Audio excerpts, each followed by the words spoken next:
High everyone, আসসালামু আলাইকুম। Welcome back to my channel. আশা করছি আপনারা সবাই ভালো আছেন। আলহামদুলিল্লাহ, আল্লাহ তাআলার অশেষ রহমতে মোটামুটি আমরাও ভালো আছি। আজকে সকাল সকাল ঘুম থেকে উঠেই সুজন বাবাকে নিয়ে চলে গেছে হসপিটালে, কারণ আজকে বাবার হওয়ার কথা ছিল একসাথে কয়েকটা সার্জারি, কিন্তু শেষ পর্যন্ত কোনো একটা কারণে সবগুলো সার্জারি একসাথে করা সম্ভব হচ্ছে না। তাই আজকে শুধু আমার বাবার পায়ের সার্জারিটাই করানো হবে। আমার বাবার বয়স মাত্র 10 বছর। এই 10 বছরের ছোট্ট একটা জীবনে আমার বাবা কত কিছু যে সহ্য করছে শারীরিকভাবে, মানসিকভাবে, তা আপনারা হয়তো সবাই কম বেশি জানেন। প্রায় প্রত্যেক বছরেই আমার বাবার কোনো না কোনো অপারেশন করাতে হয়, ছোট হোক বা বড়। অপারেশন তো আর অপারেশনই। একটা অপারেশনের কতটা কষ্ট সেটা আমার বাবা শুধুমাত্র নিজেই জানে, আর আমরা তার কষ্ট দেখি নিজের চোখে।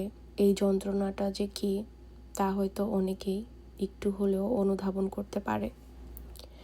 আমার বাবার এই কষ্টের অংশে যতটুকু অংশীদার আমি হই, তার থেকেও অনেক অনেক বেশি অংশীদার সুজন। কত যত্ন করে আমার বাবাকে রেডি করিয়ে দিচ্ছে অপারেশন থিয়েটারে যাবার আগে। আমি আমাদের ছেলে আর মেয়েকে নিয়ে বাসায় আছি, আর সুজন আছে আমার বাবার সাথে। সুজন বাবা হিসেবে যে কতটা অসাধারণ আমি বললেও তা হয়তো শেষ করা সম্ভব হবে না। আপনারাই দেখেন আমাদের জীবনের কিছু অংশ, আপনারাই বুঝতে পারেন, সেটা না বললেও চলে। আজকে আমার বাবার অপারেশন, 12 ঘন্টা ধরে সে কোনো কিছু খায়নি, এমনকি পানিও। অপারেশনের প্রত্যেকটা মুহূর্ত, যতটুকু সময় পর্যন্ত না আমার বাবার জ্ঞান ফিরে যায়, ততটুকু সময় পর্যন্ত আমার আর সুজনের মনের অবস্থা এত বেশি করুণ থাকে, যেটা হয়তো আমি ভাষায় আপনাদেরকে বলে বোঝাতে পারবো না। সেই ছোট্টবেলা থেকে আমার বাবা প্রত্যেকটা অপারেশনের আগে এরকম 16 ঘন্টা, 12 ঘন্টা, 10 ঘন্টা কিচ্ছু খায় না। ছোট্ট একটা মানুষ, ছোট্ট একটা দেহ, ছোট্ট একটা মন, কিন্তু আমার বাবার ধৈর্য আর আমার বাবার স্ট্রেংথ এত বেশি যে আমার মনে হয় অনেক বড় একজন মানুষের থেকেও কয়েকশো গুণ বেশি। আলহামদুলিল্লাহ, হয়তো আমার বাবা এত স্ট্রং দেখেই, আমার বাবার এত স্ট্রেংথ বেশি বলেই আল্লাহ রাব্বুল আলামিন আমার বাবাকে এত কষ্টের ভিতর দিয়ে নেয়। সুজন কত যত্ন করে আমার বাবাকে রেডি করিয়ে দিচ্ছে, আবার আমার জন্য ভিডিও করে নিয়ে এসেছে, যাতে করে আমার বাবার এই মুহূর্তগুলো আমি দেখতে পারি, আপনাদের সাথে শেয়ার করতে পারি। আপনাদের সাথে শেয়ার করি বা না করি, আমার আর সুজনের যে কষ্ট আমার বাবার জন্য, এটার এক বিন্দুও হেরফের হয় না। তবে হ্যাঁ, এই ভিডিওর মাধ্যমে যে আপনাদের ভালোবাসা, দোয়া আমরা পাই, আমার বাবা পায়, আমাদের বাচ্চারা পায়, এটা আমাদের জন্য অনেক বড় একটা পাওনা। আমার বাবা একদম রেডি হয়ে গেছে, একটু পরেই আমার বাবাকে নিয়ে যাবে অপারেশনের জন্য। 10 বছর বয়স আমার বাবার, এই পর্যন্ত হাতে গুনে হয়তো বলা একটু কষ্টই হয়ে যাবে কতগুলো সার্জারি হয়েছে বা এইটা কয় নাম্বার সার্জারি। বাবাকে অপারেশন রুমে দিয়ে সুজন এইখানে নাস্তা করতে চলে এসেছে, কারণ মনটা খারাপ থাকলে শরীরটাও কীরকম দুর্বল লাগে। আর আমাদের দুজনেরই এটা এক রকমের অভ্যাস হয়ে গেছে যে নিজে আগে ঠিক থাকতে হবে বাচ্চাদেরকে টেক কেয়ার করতে হলে। আজকে আমার বাবার হয়েছে পায়ে একটা ছোট অপারেশন। আমার বাবা যখন এরকম অপারেশনের পরে নিথর হয়ে শুয়ে থাকে, এই মুহূর্তটা আমি অপেক্ষা করি আর শুধু আল্লাহকে বলি, আল্লাহ চোখটা যেন খুলে ফেলে তাড়াতাড়ি। একবার অপারেশনের পরে আমার বাবার এত খারাপ অবস্থা হয়েছিল যে জ্ঞান ফিরছিল না। ওই সময়টা দেখার পরে আমার এত ভয় লাগে। ওই মুহূর্তটাতে ডক্টররা যে কি করেছিল আমার বাবার জ্ঞান ফিরে আনার জন্য, ওই দৃশ্যগুলো আমার চোখের সামনে ঘুরতে থাকে। আর আমার মনে হয় যে আমার বাবা কখন চোখ খুলবে, কখন নড়াচড়া করবে, কখন আবার আগের মতো বালিশ নিয়ে খেলা করবে। ভালো লাগে না আর, এত কষ্ট দেখতে আমার বাবার ভালো লাগে না। কান্না একদম করতে চাই না, কিন্তু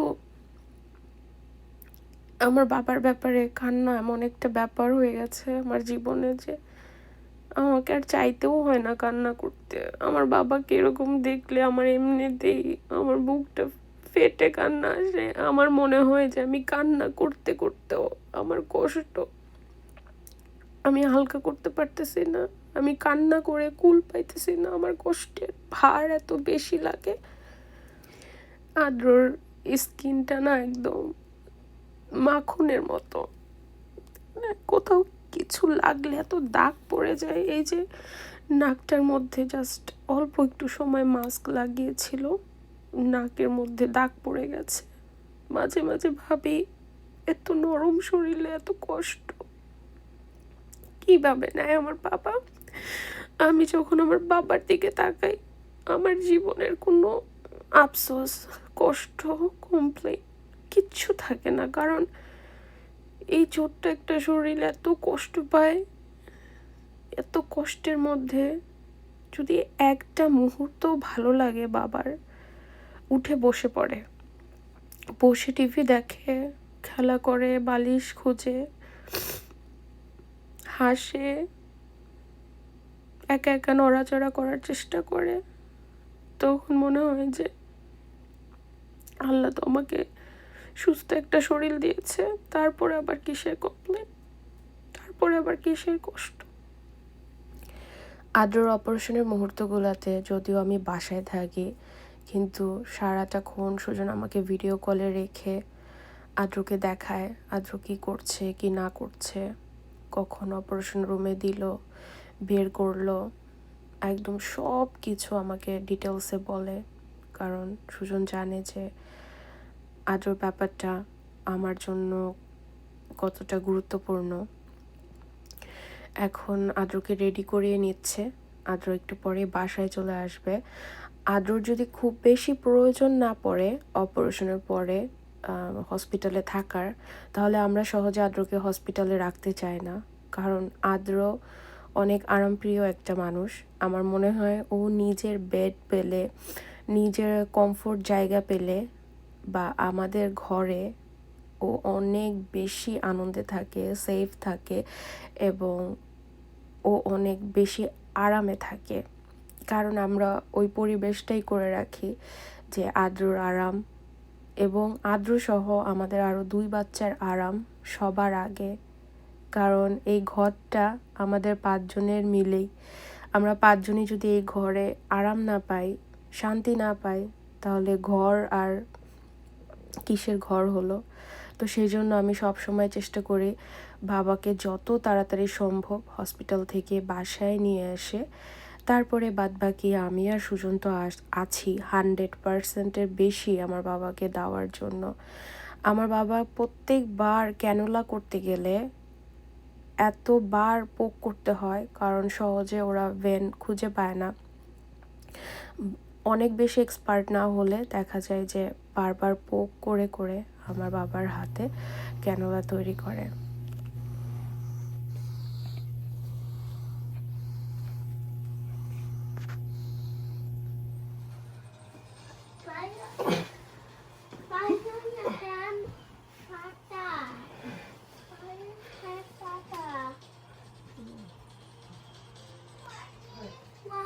ভাইজানের সার্জারি হয়েছে, কারণ ভাইজানের পায়ে ব্যথা ছিল তাই। আল্লাহ, ভাইজানকে পিলো দাও। এইখানে ভাইজানকে ক্যানোলা করছে, পিলো দাও ভাইজানকে। আজকে আমার বাবা মোটামুটি সারা দিনই ঘুমাবে। আমার বাবা দিনের বেলা যখন ঘুমায় তার রুমটা একদম অন্ধকার করে দেই, যাতে করে আমার বাবার ঘুমটা অনেক অনেক বেশি ভালো হয়, শান্তিতে ঘুমায়। কারণ আমার বাবার ঘুমটা যদি ভালো না হয়, খিঁচুনির সমস্যাটা এত বেশি বেড়ে যায়। আর একবার খিঁচুনি হওয়া মানে আমার বাবার শরীরে অনেক অনেক বেশি কষ্ট পায়। তো সেই জন্য আমি চেষ্টা করি সব সময় যাতে আমার বাবার ঘুমটা একদম পারফেক্ট হয়। আর আমার বাবার রুমে তো সবসময় ক্যামেরা থাকে, তো দেখা যায় ও যখন ঘুমে থাকে তখন আমরা ক্যামেরায় দেখে ফেলি, এই ঘরেও আসি না যাতে ঘুমের একদমই ডিস্টার্ব না হয়। যেহেতু অ্যানেস্থেশিয়ার পরে আজকের দিনের ঘুমটা আরও বেশি ইম্পর্ট্যান্ট, তাই বাচ্চাদেরকে সাথে করে বসিয়ে রেখেছি ঘরে, যেন কোনো ধরনের কোনো চিৎকার চেঁচামেচি কোনো কিছু না হয়। আমার বাচ্চা দুজনকে আমি এটা বোঝানোর চেষ্টা করি বা শিখাই যে ভাইজানের যদি কোনো কিছু প্রয়োজন হয় সেটা আমরা দিতে বাধ্য, আমাদেরকে দিতে হবে, সেটা করতে হবে, এটাই আমাদের জীবন। ওরা তিনজনই আমার জীবনের অংশ এবং তিনজনেরই যখন যা যেভাবে প্রয়োজন সবাই মিলে সেটা পূরণ করাই আমাদের সবার প্রতি একটা দায়িত্ব। আদ্র ঘুম থেকে উঠে গেছে প্রায় সন্ধ্যার দিকে, একটানা ঘুমিয়েছে। আর রুমে যেহেতু কোনো শব্দ নেই তাই ডিস্টার্বও হয়নি। আমার বাবার চেহারা দেখে এখন একটু বোঝা যাচ্ছে যে একটু হলেও ফ্রেশ লাগছে। আগামী কয়েকটা দিন অনেক অনেক বেশি সাবধানে থাকতে হবে যাতে করে আমার বাবার ব্যথা জায়গায় ব্যথা না লাগে। আর আদ্র অনেক অনেক সেন্সিটিভ, যতটা স্ট্রং ততটাই সেন্সিটিভ, একটু ব্যথা পেলেই অনেক কান্নাকাটি করে, তাই অনেক সাবধানের সাথে নড়াচড়া করাতে হবে। আর যেহেতু কাটা হয়েছে সেইখানে ইনফেকশন হওয়ারও একটা ভয় থাকে, তো আদ্রর সব কিছু আমি একদম পরিপাটি করে রেডি করে রেখেছি। অ্যানেস্থেশিয়া দিলে বমির টেন্ডেন্সিটাও বেড়ে যায়, তাই আদ্রর এক্সট্রা সব কিছু ধুয়ে ভাঁজ করে রেখেছি যাতে করে হাতের কাছে সব কিছু থাকে। মাঝে মাঝে নিজের ভাবতেই অবাক লাগে যে পরিস্থিতি আমাকে কতটা গুছিয়ে দিয়েছে। এখন আগে থেকেই সব কিছু রেডি করে রাখি যাতে করে পরবর্তীতে কাজগুলো আরও সহজ হয়ে যায়।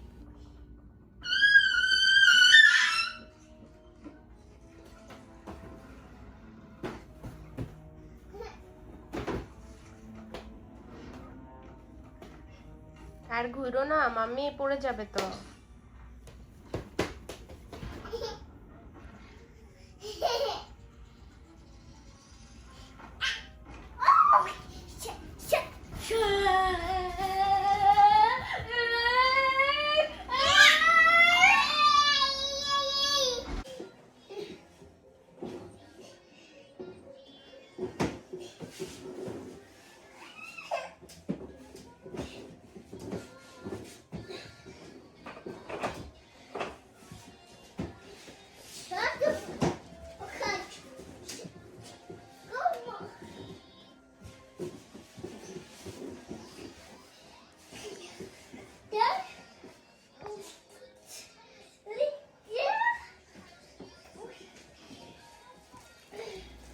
আর দ্য শেহের, এরা দুই ভাই বোন কোথা থেকে যে কী ধরনের উদ্ভট খেলা বের করে আমি দেখি আর শুধু অবাক হই। সবাই অনেক দোয়া করবেন আদ্র যেন তাড়াতাড়ি সুস্থ হয়ে যায়, তার যন্ত্রণাগুলো যেন আল্লাহ একটু হলেও লাঘব করে দেয়। দেখা হবে অন্য আরেকটা দিন আমার লাইফের কোনো অংশ বিশেষ নিয়ে। ততদিন পর্যন্ত আল্লাহ হাফেজ, আসসালামু আলাইকুম।